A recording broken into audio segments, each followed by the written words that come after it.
अभी तक हम लोगों ने स्टॉक्स को ऐड करना और उसे डिस्प्ले कराना सीख लिया था, हमारे पास सभी स्टॉक्स ऐड हो रहे हैं। अब हमें क्या करना है, उनको परचेस करना है। ठीक है, तो सबसे पहले हम अपना क्या करते हैं नॉर्मली, अपना लोकल होस्ट पेज में एडमिन ओपन करते हैं और हम डेटाबेस एक बार चेक करते हैं कि वो डेटाबेस हमारा कैसा है। तो चेक करते हैं हम लोग। तो मे बी मैंने टेस्ट बनाया था, नहीं स्टॉक बनाया था, और मैंने देखा ट्रांजेक्शन की टेबल में मैं गया और मैंने देखा एक टाइप है, और हम इसके स्ट्रक्चर पर चलते हैं तो देखते हैं। एक टाइप है, कस्टमर है, क्वांटिटी है, रेट है, टोटल है और आइटम है। ठीक है, मैंने कहा हाँ ठीक है। तो हम लोग यहाँ पे आते हैं और हम लोग क्या करते हैं अब, एक पेज बनाते हैं, इसकी कॉपी कर लेते हैं हम लोग। यहाँ पे हम इसको सेव एज करते हैं, परचेज ऐसे। ठीक है, और हमने इसका लेबल चेंज कर दिया, हमने लिखा परचेज, और अब इस पेज को हम रन करते हैं। तो थोड़ा सा इसका यूआई जो है वो ध्यान से समझिएगा। अब हम क्या करेंगे, ये फालतू का जो कोड है वो निकाल देते हैं यहाँ से। अब सबसे पहले हमें क्या क्या चाहिए होगा ये देखते हैं हम। तो हम क्या चाहेंगे, किसे बेच रहे हैं, कितना बेच रहे हैं और किस रेट पे बेच रहे हैं। ठीक है, और आइटम क्या होना चाहिए। ठीक है, तो हम देखते हैं यहाँ पे हम ये कैसे करेंगे।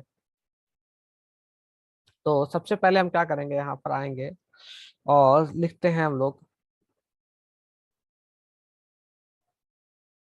तो हम क्या करते हैं, किसी एक प्रोडक्ट को लिखेंगे।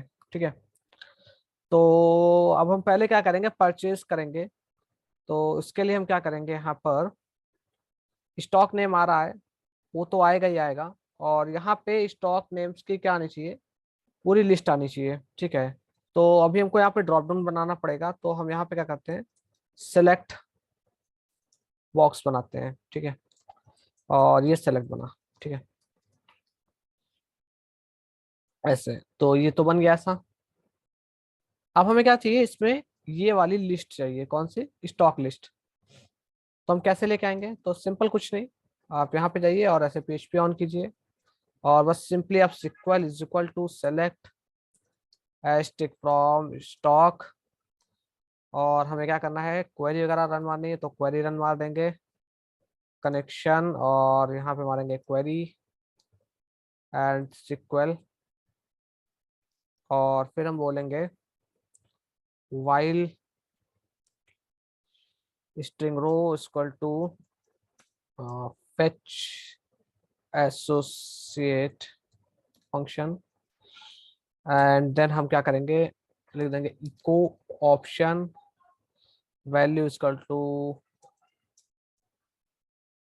रो and stock name, and option को क्लोज कर देंगे और F5 करेंगे तो देखें कोई एरर आ रही है, में भी कोई एरर आ गई है, जिसकी वजह से ये प्रॉपरली वर्क नहीं कर रहा। तो चेक करते हैं कि क्या एरर हो सकती है। तो सेलेक्ट स्टिक फ्रॉम स्टॉक, और मे बी हमारे आर टेबल का नाम सही है गलत है, वो स्टॉक आइटम है, तो हमने वो स्टॉक आइटम किया और F5 किया। तो ये अभी भी नहीं आ रहा है, फिर से ऊपर चलते हैं। हम डेटाबेस का यूज कर रहे हैं लेकिन हमने डेटाबेस का फाइल नहीं डाला है, तो ये हमने डाल दिया। तो देखिए हमारे पास इस वक्त लिस्ट आ चुकी है प्रॉपरली। ठीक है, तो अब हम ऐसे कोई भी लिस्ट से सिलेक्ट करेंगे और हम लोग आगे बढ़ जाएंगे। ठीक है, अब हम क्या करेंगे इसमें, जब हम उसको बोलेंगे कि हम किससे खरीद रहे हैं, ठीक है ना, तो यहाँ पे हम लिख देंगे सप्लायर, सप्लायर। ठीक है, कौन सप्लाई कर रहा है, तो वही क्या हो जाएगा, हमारा सप्लायर हो जाएगा। ठीक है, देन क्या है, क्वांटिटी है, तो एक हम क्वांटिटी बना लेते हैं नीचे। तो हमने क्या किया, क्वांटिटी बना ली, और क्वांटिटी F5, और यहाँ पे परचेज रेट हो गया, या रेट लिख दीजिए आपसे सिंपली, ये रेट हो गया। तो हमारे पास क्या था, कस्टमर का नाम हो गया, मतलब सप्लायर का नाम हो गया, क्वांटिटी हो गई, रेट हो गया, टोटल हो गया, आइटम हो गया। कस्टमर को चेंज करके हम इसे पर्टिकुलर कर देते हैं, तो दोनों के लिए वो कॉमन हो जाएगा। तो मैंने इसका स्ट्रक्चर चेंज किया, और हमने लिखा पर्टिकुलर या पार्टी। तो ये पार्टी हो गई, क्वांटिटी, रेट, टोटल हो गया, सब हो गया। तो इस तरह से हमारा ये क्या हो गया, परचेज बन रहा है। ठीक है, तो ये मेरा फॉर्म क्या हो गया, पूरा कंप्लीट हो चुका है। बस हमें क्या करना है, इसको ऐड का क्वेरी मारना है इस पे।